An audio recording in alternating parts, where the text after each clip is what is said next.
మీరు అన్నట్టు మనం ఇంతకు ముందు కూడా విన్నది ఏంటంటే గవర్నమెంట్ హాస్పిటళ్లలో ఒకళ్ళని కనగానే ఇది గర్భ నియంత్రణ ఆపరేషన్ చేయమని అడుగుతారు. వ్యాసెక్టమీ లేకపోతే కనుక ట్యూబెక్టమీ అంటారు కదా, అవి చేయమని అడుగుతారు. అలా చెయ్యడానికి ఇదివరకు ప్రోత్సాహకాలు ఇచ్చేవాళ్ళు. ఇప్పుడు అట్లా కాకుండా అట్లా చేయకుండా ఉండడానికి ఏమైనా ప్రోత్సాహకాలు ఇస్తున్నారని తెలియదు.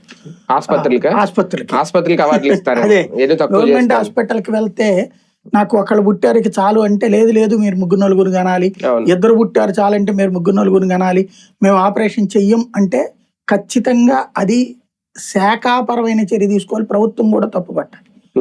నువ్వు వాళ్ళని మోటివేట్ చేసే హక్కు నీకుంది కానీ బలవంతంగా రుద్దే హక్కు నీకు లేదు. అదే కదా. ఎందుకు అంటే పిల్లల్ని కనటం వేరు, పిల్లల భవిష్యత్తును కనటం వేరు. తల్లిదండ్రులు గుర్తుపెట్టుకునేది పాత రోజులకి ఈ రోజుకి ఒక మార్పు వచ్చింది. అంటే ఒక కుటుంబాన్ని, ఒక భార్యాభర్తల్ని మీరు ముగ్గురు పిల్లల్ని కనాల్సిందే అని ప్రభుత్వం ఎలా చెప్పగలుగుతుంది? ఏ రైట్ తో చెప్పగలుగుతుంది? అదే చైతన్యపరచడం అనేది వరకే ప్రభుత్వ బాధ్యత. అయ్యా దేశానికి పిల్లల అవసరం ఇది. ఇంకొకటి ఏంటంటే మనం ఇవాళ చెయ్యాల్సింది సామాజిక మార్పు.